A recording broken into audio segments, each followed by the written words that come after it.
यार जिंदगी खराब हो गया, बच्चों से भी नींबू रेस में हार रहा हूं। इतना तेज तेज दौड़ते हैं ना, जितना तेज इन्होंने दौड़ा है आज उतनी तेजी से तुम्हें मैं मीन खत्म करवाऊंगा। Welcome to next topic commerce बेटा, मैं हूं सानिध्य सर, आपका इकोनॉमिक्स हैकर, और हम यहां पर देश का भविष्य बनाते हैं। आज एक और टॉपिक लेकर आया हूं, major of central tendency arithmetic mean. तुम्हें यह चीज मालूम है, इसका वन शॉट आ चुका है, वन शॉट को जाकर देखो ये प्रैक्टिकल सब्जेक्ट है बेटा। इसका मैं रैपिड रिवीजन जो बना रहा हूं इसमें मैं क्वेश्चन सॉल्व नहीं करवाऊंगा।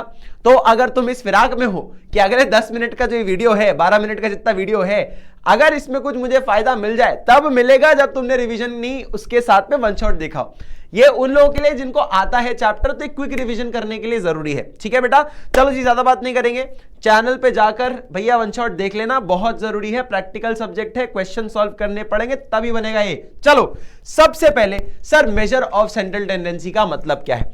सिंपल सी बात कि एक सिंगल वैल्यू कैसे पूरे एंटायर डेटा का रिप्रेजेंटेशन कर सकती है, उसे हम मेजर ऑफ सेंट्रल टेंडेंसी कहते हैं। देखो ध्यान से, measure of central tendency is a single value which is used to represent entire table या एंटायर डेटा, हर एक एंटायर सेट ऑफ डेटा को रिप्रेजेंट करती है, उसे हम कहते हैं मेजर ऑफ सेंट्रल टेंडेंसी। ठीक है, दूसरे नामों में इसको एवरेज या मेजर ऑफ लोकेशन भी कहते हैं। अब इसमें ना 3 प्रिंसिपल मेजर है, हम किस में मेजर कर सकते हैं?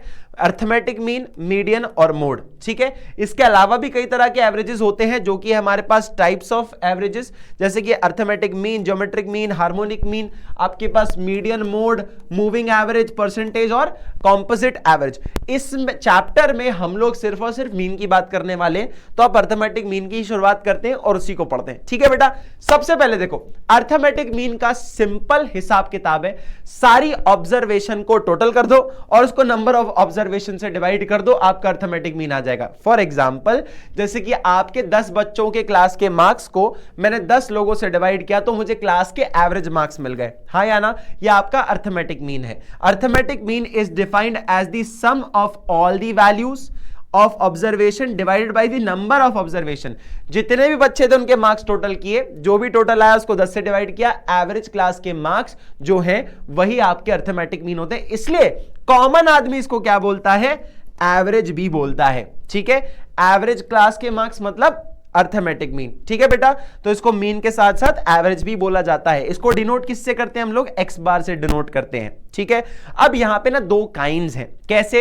एक होता है वेटेड अर्थमेटिक मीन, एक होता है सिंपल अर्थमेटिक मीन। ठीक है, तो इनको भी समझेंगे, फॉर्मूला के बारे में थोड़ी सी आपको मैं गाइडेंस दूंगा, ध्यान से देखना इसको। सबसे पहले आपको मैं ना कुछ स्पेशल केसेस पे लेके आता हूं। हमारे पास ना कई टाइप ऑफ सीरीज हैं, जैसे कि क्यूमुलेटिव फ्रीक्वेंसी डिस्ट्रीब्यूशन है, लेस देन मोर देन वाला।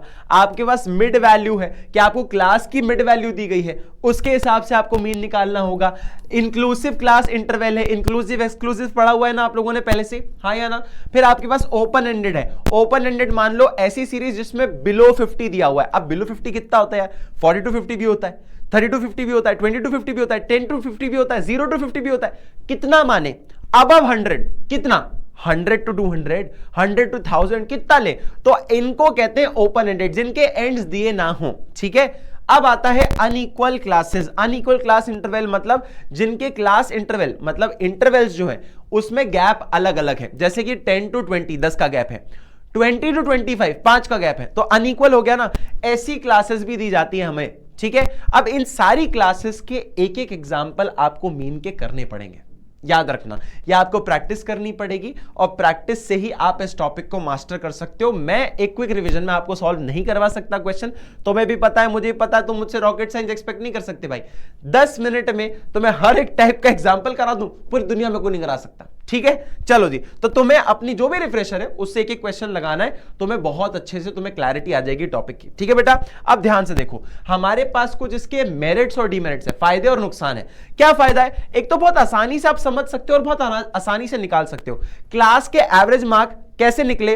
बहुत आसानी से निकाला और समझ भी गए ना कि एवरेज परफॉर्मेंस कैसा है क्लास का। ठीक है, सर्टेनिटी, बेटा मैं क्लास के एवरेज मार्क्स निकालूं, तुम निकालो, कोई तीसरा व्यक्ति निकाले, हर एक आंसर सेम होगा, अलग अलग नहीं होगा, अनसर्टेन नहीं है, सर्टेन है, सबका आंसर सेम है। ठीक है, no arrangement required, ascending descending order, random number उठा लिया, आप कैसे भी उठा लो, आपको मीन उतना ही मिलने वाला है, तो ऐसा कोई रिक्वायर नहीं है आपको ये कोई ऐसा कोई रिक्वायरमेंट नहीं अरेंजमेट, ठीक है।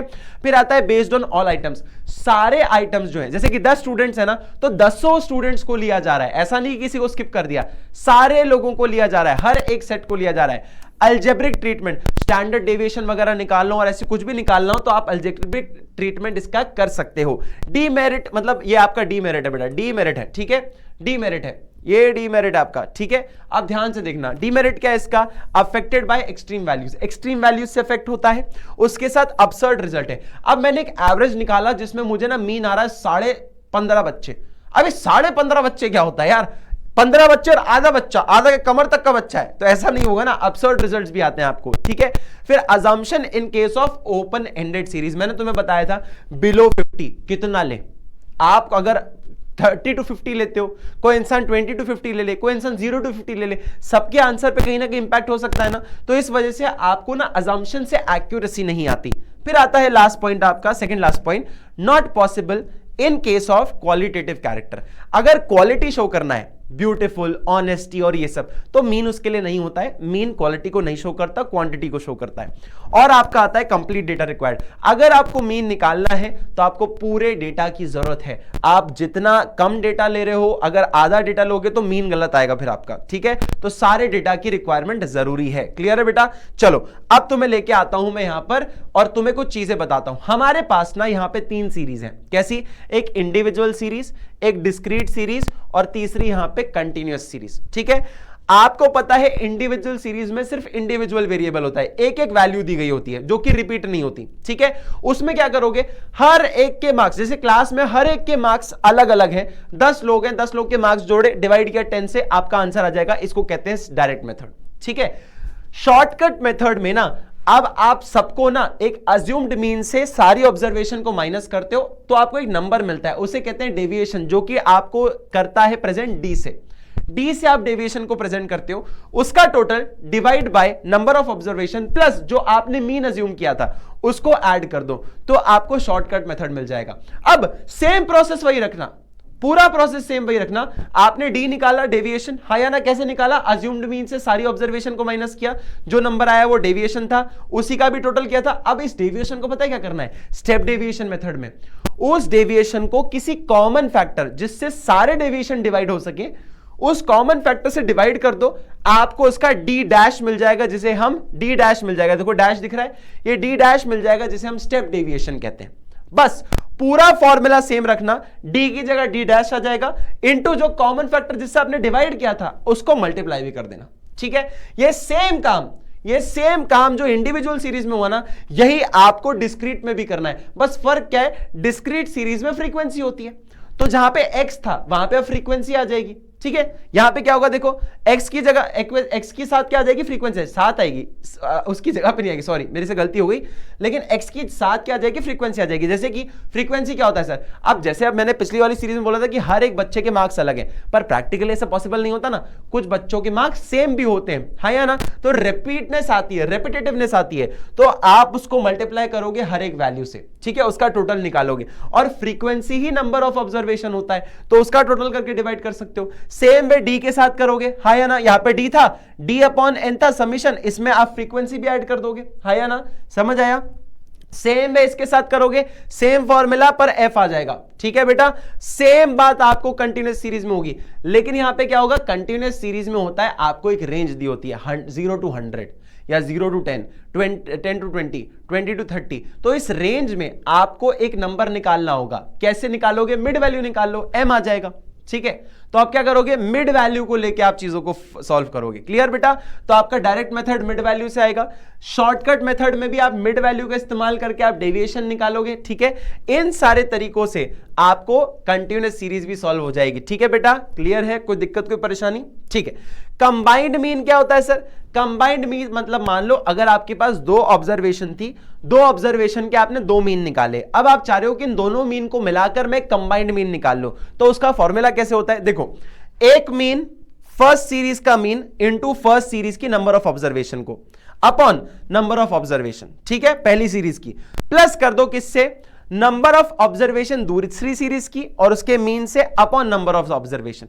इसका जब आप कोलैबोरेशन निकालोगे, इसको जब सॉल्व करोगे तो आपको कंबाइंड मीन निकल आएगा। और लास्ट मैंने काइंड बताया था आपको वेटेड मीन। वेटेड मीन क्या होता है, आप मीन निकाल तो रहे हो लेकिन आप वेट्स के साथ निकाल रहे हो। तो नंबर ऑफ ऑब्जर्वेशन की जगह आप समेशन करोगे किसका, वेट का, तो देखो आपको नीचे आ जाएगा समेशन ऑफ वेट, और हर एक ऑब्जर्वेशन को आप वेट से मल्टीप्लाई कर रहे हो और उसका समेशन निकाल रहे हो, मतलब WX।